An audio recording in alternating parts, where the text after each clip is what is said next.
adik-adik, kembali lagi di Cerita tentang kita. Masih bareng sama Kak Indi dan Kak Nabila loh, dengan cerita tentang Sunan Kalijaga. Kalau tadi Sunan Kalijaga atau Raden Said mengkhawatirkan warganya tidak bisa membayar pajak yang tinggi, Raden Said harus berbuat sesuatu, tapi Raden Said belum tahu caranya seperti apa. Nah, caranya seperti apa nanti akan dijelaskan lagi oleh Kak Nabila. Yuk langsung aja kita dengerin ceritanya. Pada suatu hari, Raden Said memiliki niat untuk membebaskan rakyat dari kesengsaraan. Ia pun mengambil hasil bumi yang ditarik dari rakyat dari gudang istana. Namun pada suatu hari Raden Said ketahuan oleh para penjaga yang ada di gudang kadipaten. Ia pun diserahkan ke hadapan ayahnya. Di sana ayahnya sangat marah. Ia pun diusir dari istana Kadipaten Tuban. Pergi kamu dari istana Kadipaten ini. Kamu telah mencoreng nama baik keluargamu sendiri. Jangan pernah kembali sebelum kau bisa menggetarkan dinding-dinding istana Kadipaten ini dengan ayat-ayat suci Al-Quran yang setiap malam engkau kebaca. Kemanakah Raden Said setelah ia diusir dari istana Kadipaten Tuban? Ternyata ia mengembara tanpa tujuan yang pasti. Ia pun menetap di hutan Jatiwangi. Di sana orang menyebutnya sebagai Branda Lokajaya. Mengapa disebut sebagai Branda Lokajaya? Karena ia mencuri untuk membagikannya kepada rakyat yang sangat membutuhkan dan hanya mencuri di orang kaya yang kikir dan pelit untuk bersedekah. Ia pun sedang berteduh di bawah pohon. Dari jauh ada seorang lelaki yang lewat. Ia sudah mengincarnya dari jauh. Saat orang tua itu pun mendekat, dia menghadang langkahnya. Raden Said itu bertanya kepadanya, "Wahai orang tua, apakah engkau mengenakan tongkat? Sepertinya engkau tidak buta. Sepasang matamu masih awas. Engkau pun masih bisa berdiri tanpa sepasang tongkat," kata Raden Said. "Wahai anak muda, perjalanan manusia itu tidak menentu. Kadang di tempat yang gelap, terkadang di tempat yang terang. Tanpa tongkat ini, mungkin aku bisa tersesat di hutan ini." Setelah itu, tanpa berbasa-basi lagi, Raden Said mengambil tongkat itu sampai orang tua itu terjatuh.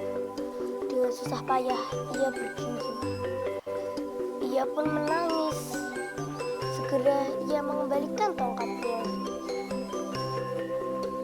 "Ini tongkatmu, aku kembalikan.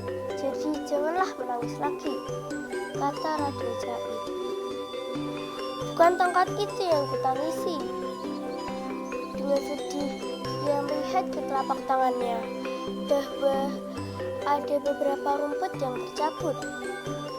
Ia pun berkata, "Aku telah berbuat dosa, aku telah mencabut rumput-rumput ini tanpa keperluan." Raden Said pun menjawab, "Tidak, itu tidak berdosa, karena kau hanya mencabut beberapa rumput saja." "Tidak, itu berdosa, kecuali untuk memberi pakan ternak," kata orang tua tersebut. Setelah mendengar kata-kata yang bernilai itu, hati Raden Said seketika bergetar. "Wahai anak muda, apa yang kau cari di hutan ini?" kata orang tua tersebut. "Aku sedang mengintai harta. Setelah kudapatkan, akan kubagikan ke fakir yang miskin." "Sungguh mulia sekali perbuatanmu itu. Namun, caranya lah yang salah. Contoh saja, engkau mencuci pakaianmu dengan air kencing. Apakah itu perbuatan yang benar?" tanya orang tua tersebut. "Sungguh perbuatan bodoh.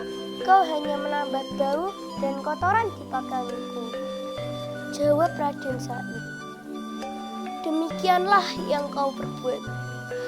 Kau hanya berdosa Karena Allah adalah zat yang maha baik, hanya menerima amal-amal yang baik, kata orang tua tersebut. Setelah itu, Raden Said pun mulai merasa malu betapa salah perbuatannya selama ini. Setelah itu, Raden Said pun meminta maaf kepada orang tua tersebut. Ia pun meminta orang tua tersebut untuk menjadi guru sejati beliau. Ya, Raden Said diusir oleh ayahnya karena ketahuan mencuri hasil rakyat di gudang. Itu perbuatan yang salah ya adik-adik. Raden Said ingin membantu rakyat tapi caranya salah. Lalu dia diusir dan diperbolehkan kembali kalau dia bisa menggetarkan dinding rumah dengan bacaan ayat kursi Al-Quran. Lalu Raden Said berjalan dan bertemu dengan seorang kakek tua yang membawa tongkat. Ia lantas mencuri lagi loh adik-adik, mencuri tongkatnya hingga kakek itu menangis dan kesakitan. Lalu Raden Said meminta maaf atas kesalahannya. Nah, nanti kita akan lanjutin ceritanya, tapi setelah ini adik-adik jangan kemana-mana, tetap sama Kak Indi ya di Cerita tentang kita.